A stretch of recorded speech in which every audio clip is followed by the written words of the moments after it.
October 2024 US version 1. The English explanations.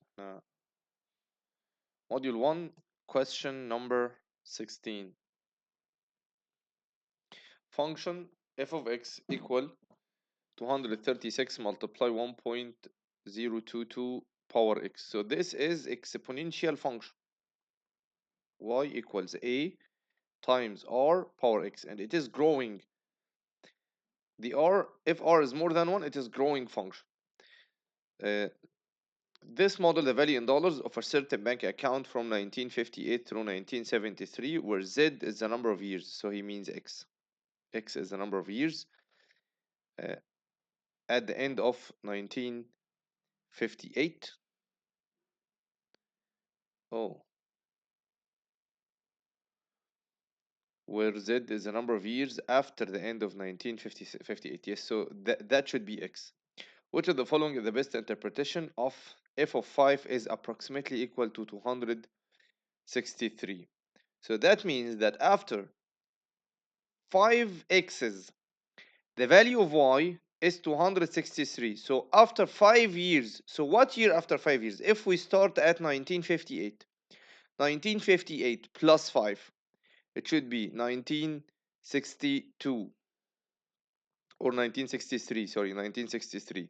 So at 1963, the amount of money in the bank should be 263.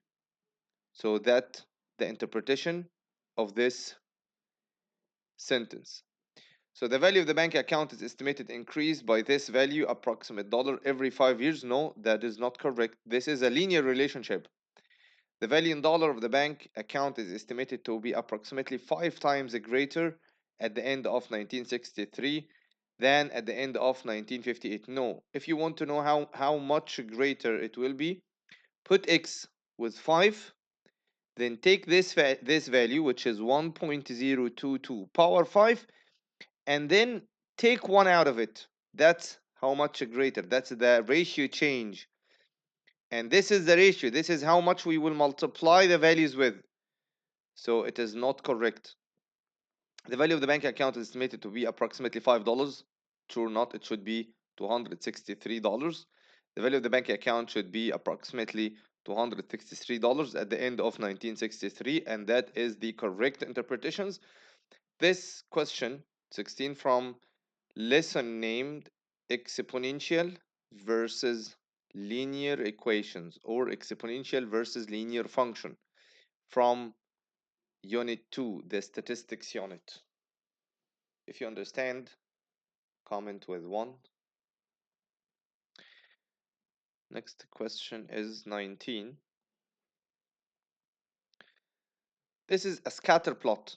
Scatter plot is from lesson named Working with Graphs, and the type of this graph is a scattered plot. Which of the following equation is the most appropriate model for this data? So he wants the best fit. Model means here the best fit. What is the best fit of the data? We have 2 ways to get the best fit. The way that we learned in working with graphs is by sense. Imagine the line that will be the best fit for this data. It will be line, if you see this line and this one and that one, which one should be best fit? For sure this one. It should not be skewed. Like if this is the data, it cannot be like this. So this is wrong. So this is the best fit. Now we will not use the actual data. We will use this line of the best fit. So let's take 2 points, maybe this one, which is 4,000, x is 4,000, and y is 4,000. Also, let's take this one, which is x is 2,000, and y is somehow more than 1,500. So let's make it 1,650. Okay, then let's bring the initial value and the slope. So the slope is y2 minus y1 over x2 minus x1. It should be 4,000 minus 1,650 over 4,000 minus 2,000. That should be the slope, 1.175. And it is not It is there 1.2. Yes, it's almost 1.2. So the slope is 1.2, not negative 1.2. It is not exponential. It is sure not exponential. It cannot be exponential. Exponential looks like this if it is growing. And the points is like this. So it should be linear relationship. So now we can choose the value A. And to make sure, let's get the initial value or the y-intercept of this line of best fit we calculating. And the best thing in the scattered plot that the answers is always selective. So it is very easy uh, to see what is the correct answer, even if you didn't get the exact amount. So we for sure know that this point, maybe the line of the best fit is a little bit uh, different than this one. Maybe it is like this. So this point may be not 4,000, maybe 4,200, 4,100. Maybe this point is not 650, 1,650. So that's why the answers is always selective. It is 1.2 or negative 1.2. So it is there. But let's make sure of the so it is 1.2x plus b, the initial value. So let's put this point. X was 4,000 and y was 4,000. Let's calculate it. Do this calculation and send it to the other side by negative value. So it should be 4,000 minus 1.2 multiply 4,000. That should be the initial value, which is almost negative 800. The best estimation is negative 648. So the answer is A. If you understand, comment with 1. This from lesson working with graphs, and the type of the graph is scattered plot. Okay, so that's the missing questions in module 1. So let's go to module 2. Module 2. Question number 5. Module 2. A hemisphere is half of a sphere. If a hemisphere has a radius of 69 inches, which of the following is closest to the volume in cubic inches of this hemisphere? So the volume of the sphere is 4 over 3 pi radius power 3. This is radius of a whole sphere. If we took hemisphere or half a sphere like this, what is the volume? Is half the sphere. So it should be, instead of 4 over 3, 4 over 6, as we multiply the 2, multiply 3, it should be 6. This is the volume of hemisphere. And we have the radius, 69 inches. And he wants the volume in cubic inches. So all we should do is do this calculation on our calculator. Here is it. 4 over 3 multiply half, it's 4 over 6 multiply pi multiply 69 power 3. And the power 3 is only for 69. It's 69 with exponent 3. So it should be 688,027. And here it said closest. So we should do some approximations. This is the closest one in the answers. If you understand, comment with 1. This should be from solid geometry lesson from the basics for digital SAT. Maybe instead of half multiply 4 over 3, and instead of writing it 4 over 6, it could be 2 over 3. Like we can take this 4 with the 2 to be 2 over 3. So the volume of hemisphere is directly 2 over 3 pi r power 3. The same value, same thing. Using the calculator will make both of ways correct, and same number of steps. Make sense?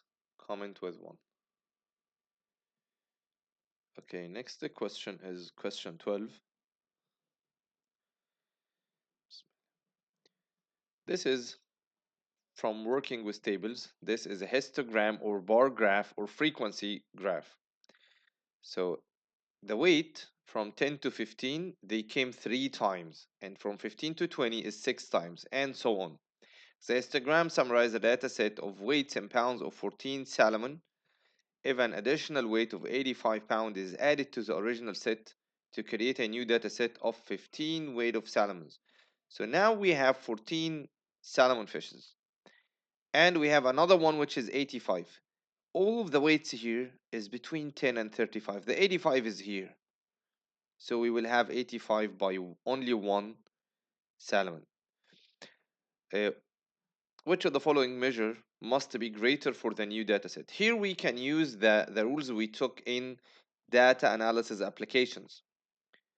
There is two lessons named the data analysis. Data analysis itself and data analysis applications. In data analysis applications, you can easily figure out that adding a new element to a already existing data set with a value more than the mean, which will must be between 10 and 35. So adding a new element to this data set will make the mean getting grower. So the mean is getting the mean of the new data set with the 85 is more than the mean of the previous data set. That's 100 percentage should be greater.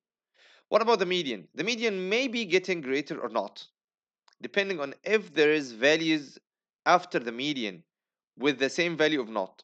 So if they are 14 values, divide 2 to get where is the mean. So the mean is the seventh value and the eighth one, two values. So we should take the average of them. Where is the seventh value? Here we have from 1 to 3. Now we have from 4 to 3 plus 6, which is 9. So the seventh and the eighth both are between 15 and the 20. Here, between 15 and the 20. So adding new value, making them 15. So divide 2, it will be 7.5. Now we cannot take the seventh. We only will take the eighth. So the median should be the eighth value, which is also here. So was the seventh 16 and the 18th 17 or 17 and the 18? We don't know. All we know that the seventh and the eighth, the median should be somewhere between 15 and the 20. But we don't know what is the value. Even the eighths itself, we don't know if the seventh and the eighths are equal or not. If they are equal, so the median will not change. But he said must be greater. Must be greater. So the median is not must be greater. So it is two only. Data analysis applications. Understanding the data analysis application lessons will make you solve this question in less than 10 seconds. If you understand, comment with one and write the name of the lesson so you can improve it through our improvement plan. Question 22, it is already there in the explanations, but this is a simplified version. So I want the assistant to remove the previous one and put this one. So first, he said that the diameter, which is AC, is 115. So the radius is 115 divided by 2. This is also a radius from B to the center of the circle. From where I got that AC is a diameter, because of we have a rule said if you have an inscribed triangle inside a circle with a diameter side, so one of the sides is a diameter, so this angle should be right angle, and this is right angle, so this one is a diameter. So now we know that this is a diameter and the center should be somewhere in the middle of the diameter, and this is a radius, which is diameter divided by 2. So this is also a radius, 115 over 2. And he gave us the value of half of this chord, BD. He said square root 225. Now we can get this value by Pythagoras. This side power 2, which is the hypotenuse, and because he said this is 90, minus this side power 2, it will be, under a square root, it will be 111 over 2. And we know this one also is a radius, so 115 over 2 minus 111 over 2, this would be 4 over 2, which is 2. He wants to get CD, this one, over AD. So how much is CD? CD is one radius, which is 115 over 2, plus this part, which is 111 over 2. So that whole thing is 226 over 2. Divide this value, which is 2, so it will be 226 over 4 because denominator of the numerator will be taking to the denominator. So 226 divided by 6, which is 113 over 2. This is the answer for this question because you want CD over AD, and CD is one radius and a part of the radius. If you understand, comment with 1.